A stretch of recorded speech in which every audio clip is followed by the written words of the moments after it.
नमस्कार. मी मंजुषा कुर्डुकर. मंजुळवाणी या आपल्या लाडक्या यूट्यूब चॅनलवरती तुम्हा सर्वांचं खूप खूप स्वागत करते. नवरात्राचे दिवस आता जवळ आलेले आहेत आणि आजचा हा एपिसोड खूपच स्पेशल होणार आहे.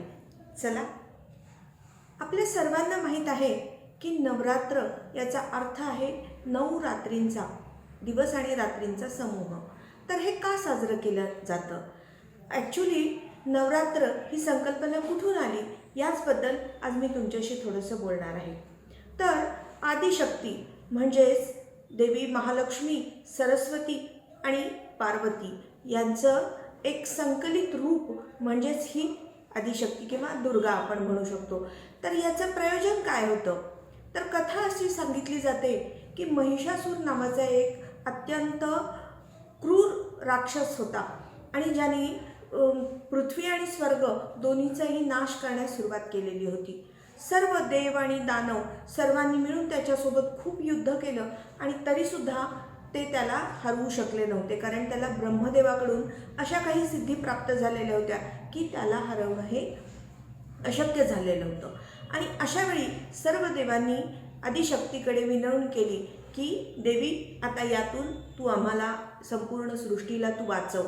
सृष्टीचं रक्षण करणारी तू आहेस, आदिशक्ती आहेस, शक्तीचं साक्षात रूप आहेस आणि तुझ्या आम्ही आता स्वाधीन झालेलो आहोत, तुला शरण आलेलो आहोत आणि आता यातून आम्हाला सुटण्याचा मार्ग तू आम्हाला दाखव. आणि मग आदिशक्तीने हे दुर्गादेवीचं रूप घेतलं आणि तिने 9 दिवस आणि 9 रात्र सलग महिषासुरासोबत युद्ध केलं. त्यावेळेस तिने विविध प्रकारची रूपं घेतली दररोज आणि ते दररोज त्यांचं युद्ध चालू होतं. आणि हाच जो काही काळ आहे त्याला आपण नवरात्री म्हणून साजरं करतो. आणि त्यानंतर दशमीच्या दिवशी म्हणजेच दसरा, विजयादशमी ज्याला आपण म्हणतो, त्या दिवशी तिने या महिषासुराचा वध केला आणि त्याच्यावरती विजय प्राप्त केला. याचा अर्थ वाईटावरती चांगल्याचा विजय म्हणून आपण विजयादशमी हा दिवस आनंदाने साजरा करत असतो. मग हे 9 दिवसाचं जे काय आहे ते काही त्याचे व्रत आहेत, काही नियम पाळले जातात. प्रत्येक आपल्या संपूर्ण भारतामध्ये हे नवरात्र साजरं केलं जातं. प्रत्येक प्रांतानुसार त्याचे आपापले त्यांचे विधी आहेत. तर ते आपल्याकडे मात्र आपण याला 9 दिवस नवरात्र साजरा करतो. घट प्रतिपदेला आपण त्याची घटस्थापना करतो आणि त्यानंतर 9 दिवस उपवास, रोज पूजा अर्चना, देवीची गाणी म्हणणं, देवीची आरती म्हणणं, अशा प्रकारे वाद्यांच्या गजरामध्ये आपण एक प्रकारचं वातावरण निर्मिती करत असतो. आणि त्यानुसार तेव्हासुद्धा म्हणजे जेव्हा युद्ध चालू होतं तेव्हासुद्धा वाद्यांचे गजर होते, झांजा वगैरे चालू होत्या. त्यामुळे एक प्रकारचा चैतन्याचा संचार होत असतो. आणि मग आता हे सगळं झालं नवरात्राबद्दल. बऱ्याच जणांना असा प्रश्न पडतो की नवरात्रामध्ये उपवास का केले जातात?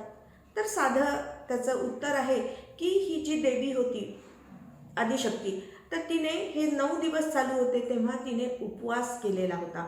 कारण युद्धाच्या काळामध्ये बरपेट खाल्लं की सुस्ती येते आणि त्यामुळे कमीत कमी अन्न खाऊन, ॲक्च्युली न खाऊन म्हणजे कोणत्याच प्रकारचं अन्न न खाता केवळ जिवंत राहण्यासाठी किंवा श्वास घेण्यासाठी लागणारं जितकं अन्न लागतं तितक्याच प्रकारचं अन्न तिने सेवन केलेलं होतं. आणि त्यानंतर त्यामुळे एक प्रकारची आत्मिक शक्ती येते, आत्मिक उन्नती येते आणि आपलं शरीरसुद्धा त्या प्रकारच्या तशा पेशी निर्माण करतं, चैतन्य येतं शरीरामध्ये. असा म्हणजे अनुभव बऱ्याच जणांना आलेला आहे.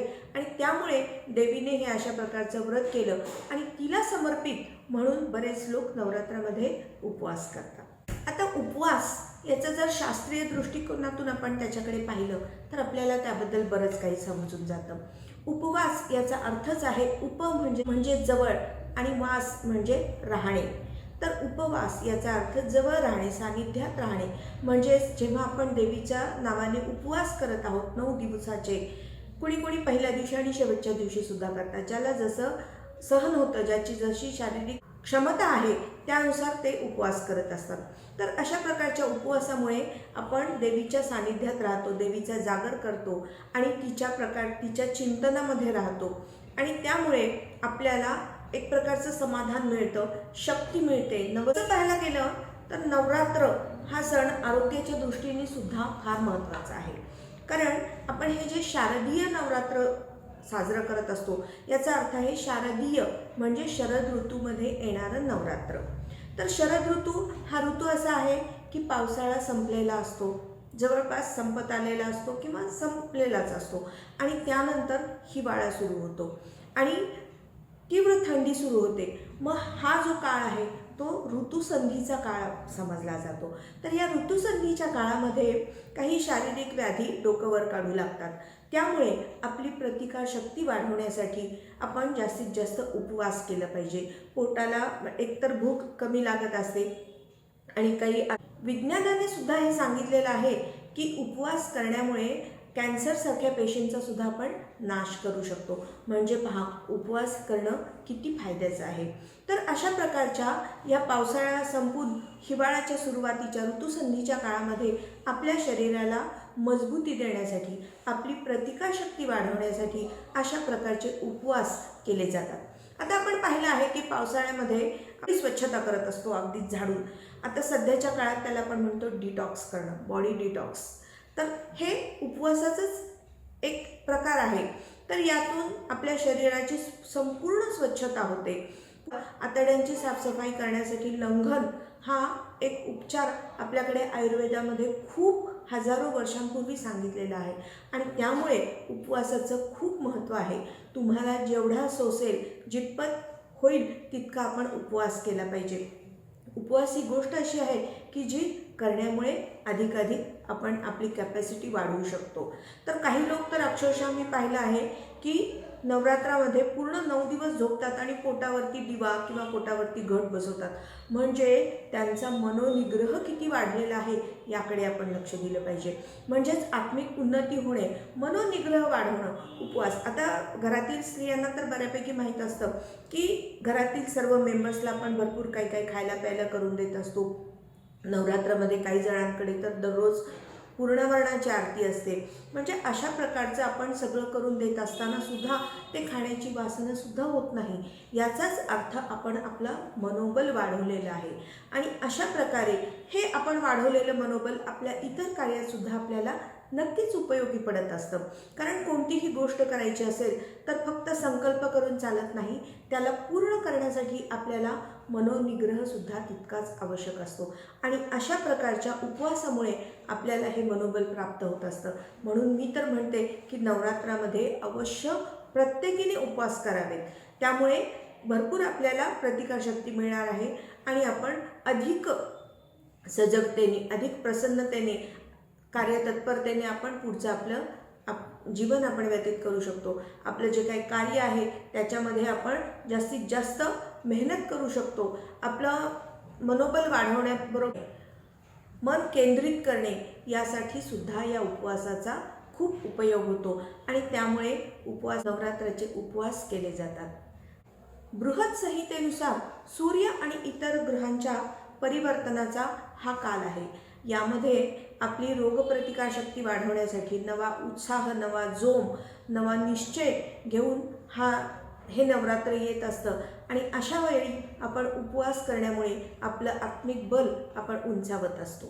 नवरात्राच्या काळामध्ये 4 गोष्टी प्रामुख्याने केल्या पाहिजेत: ब्रह्मचर्य, संयम, पाठपठण म्हणजेच होम हवन यज्ञ आणि उपवास. तर या गोष्टींचा खूप आपल्याला फायदा होत असतो. तर या गोष्टी आपण मंत्रपठण करू शकतो, आदिशक्तीचे पाठ करणं, एक प्रकारचं मंत्रोच्चारण. त्यामुळे जे काय आपल्या शरीरामध्ये कंपनं निर्माण होतात त्याचासुद्धा आपल्या शरीरावरती खूप चांगला परिणाम होत असतो आणि यामुळंच जोरजोरा आरती म्हणणं, नवरात्राची ती जी 9 कडव्यांची आरती आहे त्याचंसुद्धा आपण जेव्हा आपण म्हणतो ते टाळ्याच्या झांजेच्या गजरामध्ये, तर तेव्हा तुम्ही एक अनुभूती घेतली आहे का की खूप प्रसन्न वाटतं, मनामध्ये एक प्रकारचं चैतन्य निर्माण होतं, काहीतरी करून पाहण्याचा उत्साह आपल्यामध्ये द्विगुणित होतो आणि मनातली सगळी मरगळ, निराशा निघून जाते. म्हणून अशा सणांचं आपल्याकडे नियोजन झालेलं आहे. त्यामुळे अशा या सर्व सणांकडे डोळसपणे पाहिलं पाहिजे. वैज्ञानिक दृष्टिकोनातून पाहून जर आपण सण साजरे केले तर त्याचा कंटाळा येणार नाही किंवा काय बाबा हे कटकट, आमच्याकडे हे काय सण आहेत सारखे, अशा प्रकारची भावना आपल्या मनामध्ये येणार नाही. आणि आपल्या पुढच्या पिढीला सुद्धा आपण याचे वैज्ञानिक फायदे जर आपण समजावून सांगितले तर त्यांनासुद्धा सहभागी करून घेणं आपल्याला सोपं जाणार आहे. पहा, तर आजचा हा व्हिडिओ तुम्हाला कसा वाटला ते मला नक्की कळवा आणि अजूनही माझ्या चॅनलला सबस्क्राईब केले नसेल तर प्लीज सबस्क्राईब करा. धन्यवाद.